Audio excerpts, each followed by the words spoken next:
Hey guys, what's up? Welcome back to another video. So today's video is a tour through a wildlife rescue / rehab facility here locally close to me. They reached out to me through Instagram. They invited me over for a tour and to film, and it was really awesome. I really enjoyed it. The problem is that it's in Spanish, all of it, because I am in Mexico. So I can't show you guys the full tour because it will make no sense. So if you speak Spanish, you can go ahead and watch the full video. But for all you lovely people that I love so very much, I am going to be voicing over and give you guys a summary of it. So I hope you guys enjoy. And yeah.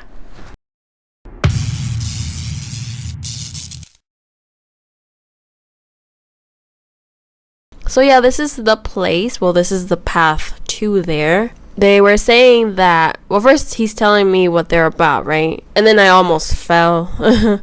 And well, yeah, they are a rescue / rehab facility for wild and domestic animals. They actually take in all kinds of animals. So the ones that are native to this area, they do release, they do rehabilitate and release if they can be. It depends on how domesticated they come into them, because some of these animals that they get, they were pets. So yeah, that's what they do. They actually also have a project that he's explaining to me right now about sea turtles. They also work with sea turtles. They protect their nests, and when they hatch, they do a release, which they did invite me to go be a part of next season. So that's going to be really fun. I do plan to go. So this is the place, and right off the bat we saw a duck.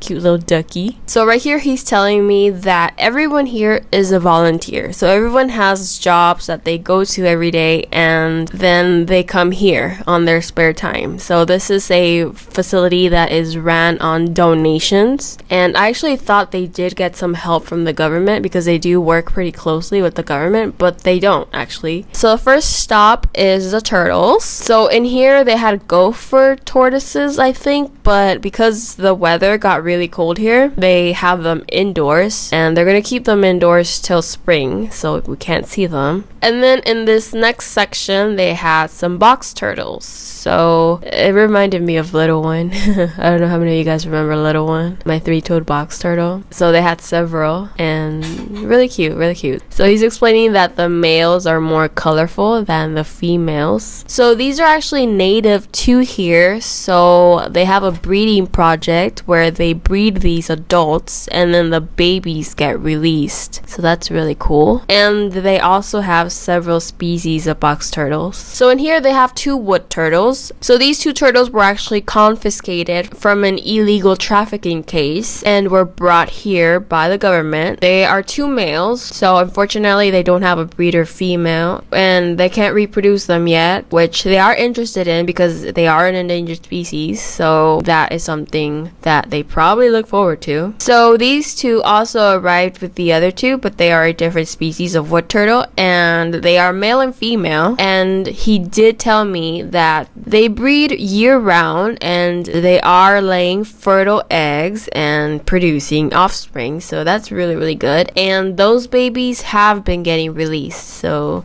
yay.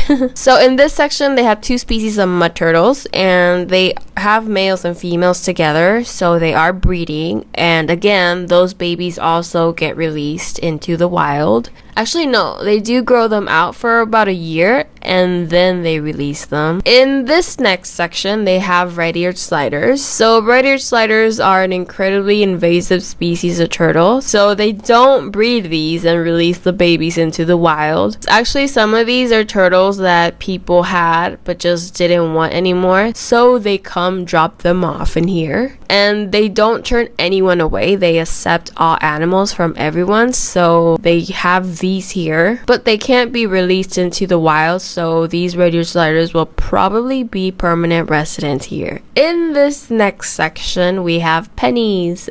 So these are some peacock sliders, and these again are native to this area, so they do have these here as breeders, and then the babies get released into the wild. In this next section, they had a little map turtle that used to be someone's pet, but apparently the previous owner had it with other turtles that it wasn't compatible with, so the other turtles bit it really bad, so that's why it looks like this. But apparently it's doing a lot better, and it's eating and it's swimming and living its best life, so that's good.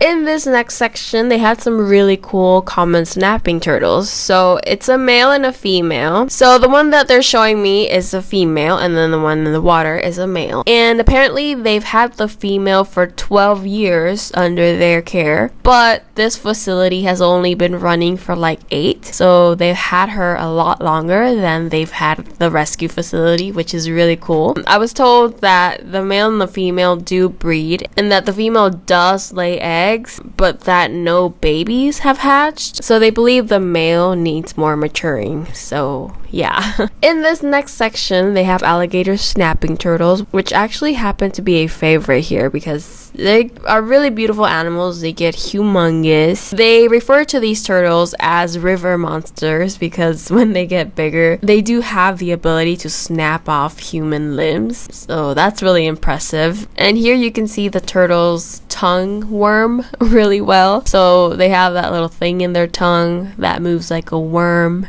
which is what they use to hunt fish. So fish think it's a worm, and then they go in their mouth and then they eat the fish. So yeah. So that was the alligator snapping turtle. In this next section, they have a soft shell turtle. So I didn't expect the size. I was really surprised when the dude over there picked it up, and I'm like, whoa, it's big. So this turtle is a male. He's a rescue from the fishing industry. So some fishermen broke his leg, that front leg. Also, they injured his shell pretty bad. I mean, it's been 10 years and you can still see the marks. So imagine when it was fresh. So these fishermen fished him out of the water to eat him, and a really nice lady saw, and she actually bought him from them to bring him here. Shout out to her.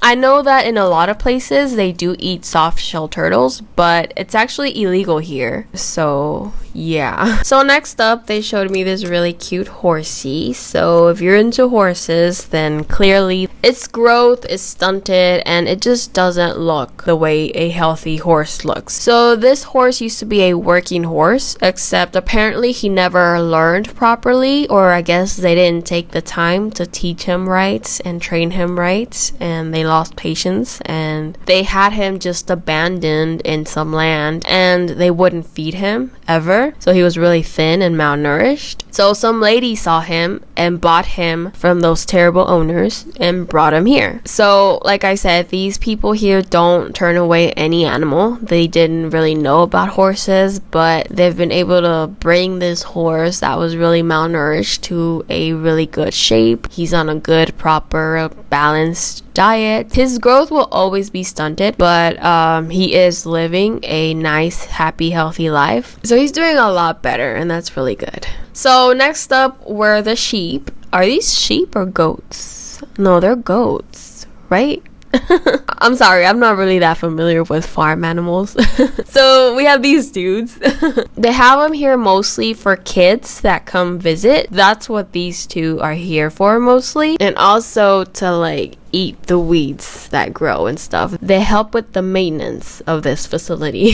Next up was the crocs. Okay, so this is actually kind of embarrassing, but I didn't see this dude. I approached this croc like nothing. So he was like, what? And then I was even looking for them over there. And then he pointed him out, and I kind of freaked out a little. I was like, oh, I didn't see him there. And he was like, yeah, I noticed, because you just approached him like nothing. Which I'm not scared of them, but like it did take me by surprise, you know. So there's a Morlet croc. They are actually native to here. This dude has a pretty tragic story as well. He used to be someone's pet. Someone had him for 10 years, except they didn't have him in good conditions and they didn't give him good care, which is why you can see like his skin is like lighter compared to like a normal croc. And it's not because he's a morph or anything, it was the conditions that he was kept in. So apparently the previous owner kept him in like a chicken enclosure in their backyard. Somebody saw that. It was probably like a neighbor or something. They made a complaint to like the government, and then they forwarded that complaint to them. So they went and seized the croc from the previous owner and brought him here, and they've been caring for him ever since. So they've had him for like 3 years now under their care. In those 3 years, they've had to teach him to hunt and defend himself. But because he didn't learn that in the first 10 years of his life, he just doesn't get it. He actually hasn't wanted to hunt anything. They practically have to feed him in his mouth like a baby. So he's just a really domesticated animal, and because of that, he cannot be released into the wild. And then over there, that's a female Morlet croc. So you can see her color is a little bit darker. That's the normal color that they should have. Apparently, they get along great, really great, so great that they've actually started to breed.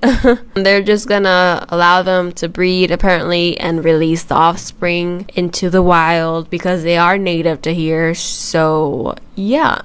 Next up were my favorite, which were the parrots. In Mexico, we have 22 native species of them, and in here they have 3 at the moment. So something that's really interesting is that parrots are actually illegal here in Mexico. So I wouldn't say all, but at least like 95% or more of all parrots in captivity are from the illegal pet trade. So there's this whole topic in Mexico of parrots that I've never really touched on this channel. So because they are native here, they are everywhere, and they're illegal to have as pets or sell them as pets, because there's a lot of people that take a lot of young from nests, because at that age they will adapt to humans and they'll be tame and stuff. So they do that, but they don't take like 1 or 2. They take like 500 of them at a time during breeding season, and a lot of these don't make it into their new homes. They transport them like this, and I think I saw somewhere, I'm not sure though, so don't quote me on this, but I think like only like 1 out of like 10 or more makes it into like captivity safely. And then from there, it's really hard to find a home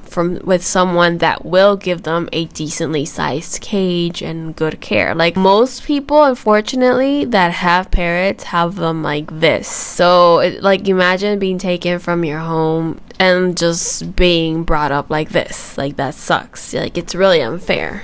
They're very beautiful animals, and a lot of people do want them as pets. So there is a high demand for them. So this is a illegal business that is very lucrative. So it's illegal to do that, but people still do it anyways. That's where the illegal parrot trafficking problems come. So yeah, as you guys know, I have a parrot myself, Gustavo, and I actually was really interested to ask about this topic because a lot of people have parrots in their houses, and here's the thing, like you can have them, but you can't have the legal paperwork to have them. I had always heard of this, like, oh, if you get caught with it, they're gonna take it away and they're gonna like fine you. And yeah, I was really curious to ask them like what happens for people who have parrots in their houses. So this is what they told me. So apparently for those of us who have parrots in our houses, the authorities will not come into our houses to take our parrots away. So because they live so long, it's very common for people to have had parrots in their families for 2 generations, 3 generations. I actually know a lot of people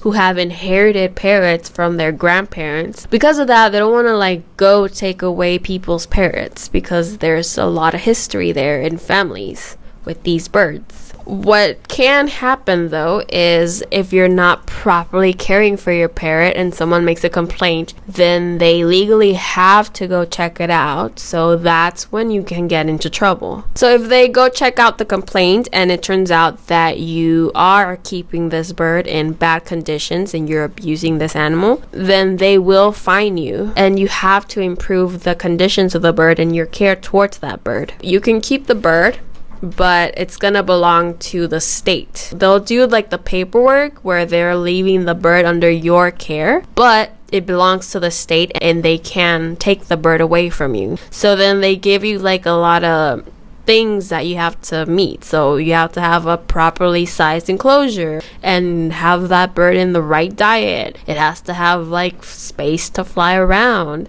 And if you don't meet those expectations, then that's when they come and take the bird away from you. And they return every so often to check up on that bird. So you can't like improve your care towards that bird and then like let it go again. Like it has to be constant, you know? So basically like it's fine if I have Gustavo, which I didn't go out or buy him or anything. So I've always had like peace in mind in that, you know, like I'm not contributing to that illegal pet trade, but I did always have that kind of like doubt in the back of my head because I do have him. So it's nice to hear though that they're not gonna come take him away from me one day just like that, because you know I have gotten attached to him. So yeah, Gustavo, we're good. Okay, no one's gonna separate us.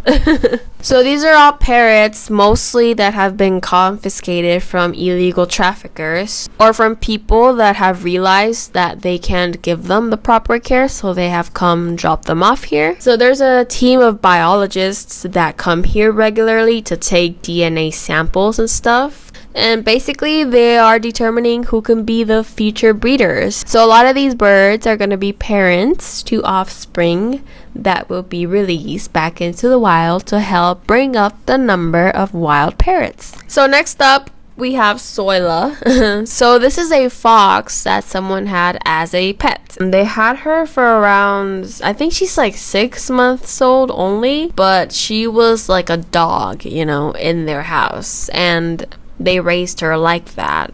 They actually only had her on dog food, which is not a proper diet for her. And ever since she's been here in this facility, they have corrected her diet and are feeding her a lot of more natural things. As you can see, she is extremely tame. And because of this, she will not be a candidate for release. She will be staying here in this facility. She was really adorable, super energetic. Apparently the owners gave her up because she was alone a lot at home because they worked, and while they were away she was starting to just absolutely wreck the house. So they realized they had taken on a lot with her. They just couldn't give her the right life. So yeah, that's why she's here.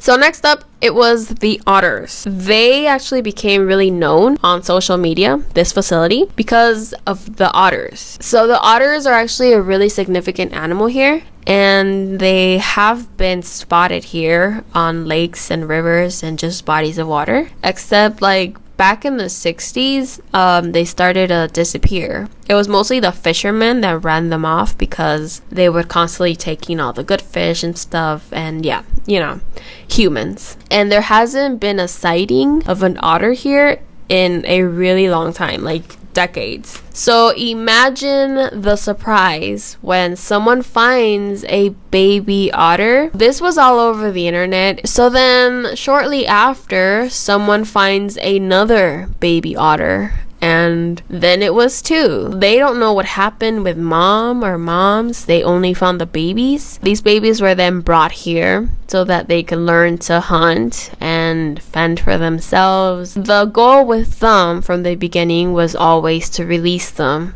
again into the wild, you know, in the hopes of maybe one day seeing a lot of otters in the lakes here again one day. So because there hadn't been any otters around here for decades, no one was really prepared for caring for them and rehabbing them and preparing them for release, so they had to seek out help from others. So the International Otter Survival Fund, which is located in Scotland, they actually gave them money to build this enclosure where the otters were housed in and were trained in. So shout out to them. These baby otters are actually ready for release. They will be released again in the next couple of days. Thanks to the International Otter Survival Fund, the staff here is knowledgeable and equipped to receive more otters in the future if needed. So that's why they still have this enclosure here. So next up was Goose and Cuckoo, who I fell in love with. So they are two Coatis. Again, they are native to here. These were actually someone's pets, which was a bad idea because these are really adorable. They look like teddy bears, right? But they can be vicious. So the goal with them was to release them back into the wild again. See, that's the thing. They did release them, but they came back here by themselves. So they were just like, you know, life in the wild is cool and everything, but we'd rather just like stay here and, you know, you guys bring us food whenever we want. So yeah, they came back, which I think is kind of hilarious. Obviously they let them stay. They didn't like shoo them away or anything, because then they would just seek out other humans, you know, like they're just too domestic. So they're living here now. They will be permanent residents. Now they're spayed, which is why they live together. They're two males. But in the wild, two males do not get along. They fight for territory and for breeding rights. Now that they're spayed, they can live together, which is why they're living together. And they have calmed down a lot in behavior and aggression. But before they got spayed, they were very aggressive and they actually hurt a staff member or two, and the person needed stitches. So they teach people that come here and visit, like, you know, they're not good pets. Don't have them as pets. Come see them here instead. So next up was this falcon. So they've only had him here for about a week, and apparently someone reported that they had seen him somewhere. So he was really injured from his wing. He had a hole in his wing. Well, actually it's still there. They had to clean and disinfect the wound, and they actually ended up taking out 100 larvae. That's crazy. He was being eaten alive. They actually thought he wasn't gonna make it through the night, but he did. So he's shown a lot of improvement. Because of his injury, he is not a candidate to be released, so he will be a permanent resident here, but he's in good hands. So next up, they showed me the quail that they have. So they have these quails because they use the quail eggs to feed the other animals. So they feed the parrots poached quail eggs because it's really good for them. It's very nutritious. It gives them vitamins and it helps them fill in for the winter for harsher conditions. Also, the monitor eats eggs. That's mainly why they have the quail. Also, they have a few chickens for the eggs, and also the duck here. So someone brought this duck in that also has started laying eggs, and also this little baby duck that just stole my heart. I was like ready to take him home with me. That I actually did joke around with that. I'm like, oh, you know, like, let's go. And I was like, I'm gonna put him in the purse. He fits really nicely in there. And they were like, you know, before you leave, we're gonna like check to see if you're not hiding any animals on you. Oh, you guys, look at the baby duck. It's so cute. They also had these turkeys that they rescued this past Christmas. So they went and bought them from someone that sells fresh turkey for Christmas dinners, except they asked for them alive and then they brought them here. Next up, they showed me their alligator gars. This was a really informative session and really kind of sad. So they can get humongous. They are native to the southern area of the United States all the way down south of Mexico. They are actually considered endangered. And the thing is, in the US, they do things to help preserve the the species. Not so much in Mexico. So this is one of the species that they have here. So they do have a breeding program here for these, and then the babies get released into the wild. But what they really want to accomplish is for a law to be passed where it will make it illegal to fish these, because they're actually becoming really rare here. And because they're becoming so rare, when someone fishes one, it's like considered like a trophy fish, and there's still no laws against it. So that's really messed up, and they try and educate people on this fish species and just really try and raise awareness. And the story, see, there's a story to this. I don't know if you guys have ever heard of this story before. I have. I think it was on River Monsters or something like that. Back in the day, there was a lot of attacks in rivers and stuff when people would go inside to bathe and just swim in the water. This was in the US because alligator guards look really intimidating. You know, they have the teeth and the body length and the mass. They're actually harmless to humans though, but because they look so intimidating, they assumed that it was the alligator guards that were attacking people. So the solution to that they found was to get these boats that they would do electric fishing with, and they would electrocute the water and kill these guys in humongous numbers, nearly to extinction, thinking it was these that were hurting and attacking people. But then after they nearly wiped them out and the attacks continued, they realized that it was not them. It was actually caimans that were attacking people. So basically then after that, they were like, oh shit, we fucked up. And then they put them in the endangered list, and their numbers have stabilized ever since. So that's what they're trying to accomplish here in Mexico, and you know, hopefully we'll get there. So next up, they showed me these really adorable crocodiles and a caiman that they had. So the croc, it was a pet that someone had, but they realized like, yo, what am I gonna do with a croc? So they brought him here. So I didn't know this, but caimans are apparently more aggressive than crocs. Like they're more snappy, you know. Like here, he showed me an example. Like he tried to like hold it, and right away it snapped. And the difference is that a croc won't do that. A croc is a lot more chill and tame in temper. So you can actually pick them up and like, you know, they're not gonna like try and bite your hand off or anything. So that was really educational for me. And it was really fun, obviously, getting to hold them and everything. Like you guys, I'm not gonna lie. Like I've had my moments where I'm like, you know what? Having a pet croc would be awesome. Like I could do it, you know, but then like they're cute at this age, you know, it's like a little iguana. But then I think about like, yo, what am I gonna do when it gets bigger? Like it's like, you know, like I could, if I obviously commit enough to it, I could. But that's crazy. Could you guys imagine me with a pet croc? Like that's not okay. That's not normal. Who has a pet croc, you know? Like I don't know. I've considered it though. It's just not right now, you know? So yeah. I don't know where I'm going with this. Let's just move on.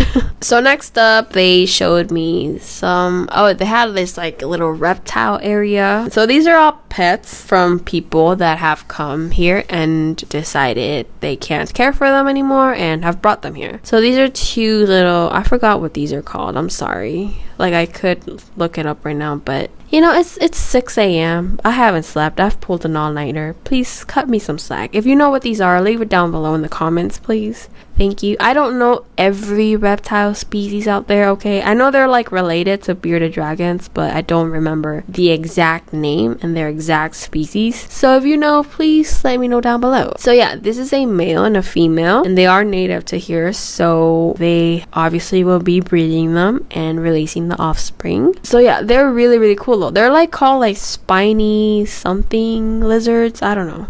Just please let me know down below.